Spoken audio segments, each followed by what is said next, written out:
সমাজের অসহায়, দুস্থ ও দরিদ্র মানুষের পাশে থেকে মানব সেবায় নিয়োজিত আঞ্জুমান মফিদুল ইসলাম। সেই সংস্থার নতুন ভবন উদ্বোধন করেছেন প্রধান উপদেষ্টা ডক্টর ইউনূস।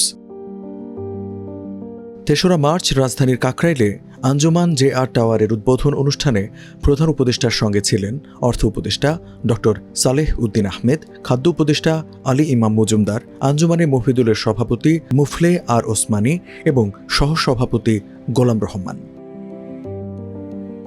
আঞ্জুমান মফিদুল ইসলাম ১৯০৫ সালে একটি জনকল্যাণমূলক সংস্থা হিসেবে যাত্রা করে। প্রধান উপদেষ্টা বলেন, ছোটবেলা থেকেই এই নাম শুনে আসছি।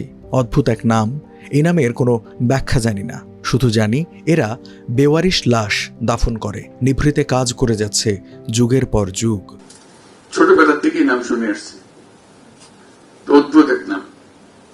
তার সঙ্গে একটা জিনিস জড়িত, এই নামের আর কোনো ব্যাখ্যা কি জানতাম না, শুধু জানি বেওয়ারিশ লাশ। বেওয়ারিশ শব্দটা সঙ্গে পরিচয় হচ্ছে লাশের সঙ্গে এসে, এবং আঞ্জুমানে মফিদুল ইসলামের কর্মকাণ্ড থেকে। এরা কারা কোনদিন জানিনি, আজকে দেখলাম চাক্ষুষ। ভবিষ্যতে যেন কোনো লাশ বেওয়ারিশ না হয় সেই প্রত্যাশার কথাও জানান প্রধান উপদেষ্টা। বলেন, আমরা এমন একটা সমাজ চাই যেখানে আঞ্জুমান মফিদুল ইসলামের কাজ থাকবে না, কারো লাশ বেওয়ারিশ থাকবে না। কর্মসূচি যেটা নিয়ে তার জন্ম এবং যেটা নিয়ে আমরা তাকে তার সঙ্গে আমরা পরিচিত হয়েছে, সেটা বহাল থাকুক। সঙ্গে সঙ্গে এটাও বলি বহাল থাকুক, কিন্তু কাজটা যেন না থাকে।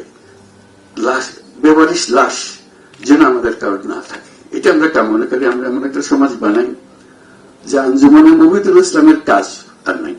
ঢাকা ছাড়াও দেশের ৩২টি জেলা শাখায় আঞ্জুমানের সেবা কার্যক্রম পরিচালনা করা হয়। সংস্থাটির কর্মকাণ্ড নিয়ে বিস্ময় প্রকাশ করেন প্রধান উপদেষ্টা। বলেন, বাংলাদেশে বহু প্রতিষ্ঠান আছে, কেউ ৬ মাস, কেউ ১০ বছর টেকে। এত দীর্ঘমেয়াদী একটি প্রতিষ্ঠান টিকে আছে, শুধু তাই নয়, শক্ত আছে, মজবুত আছে, কার্যক্রম পরিচালনা করছে, নানা দিকে ছড়িয়ে যাচ্ছে, এতিমদের দিকে নজর দিচ্ছে। এটা অবাক কাণ্ড।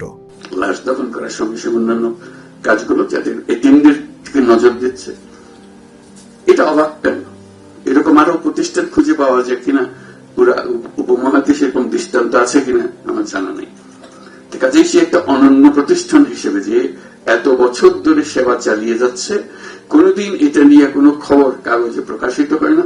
একমাত্র বলা হয় যে আঞ্জুমান মফিদুল ইসলাম লাশ দাফন করেছে। এই দুটো শব্দের সঙ্গে আমরা পরিচিত। আজকে আমরা গৌরব বোধ করি এরকম একটা প্রতিষ্ঠান যে যারা চালিয়েছে, যারা এটা পেছনে সময় দিয়েছে, মেধা দিয়েছে, তাদের প্রতি আমরা কৃতজ্ঞ। পরে আঞ্জুমান মফিদুল ইসলামের এতিম শিশুদের সঙ্গে ইফতার করেন প্রধান উপদেষ্টা।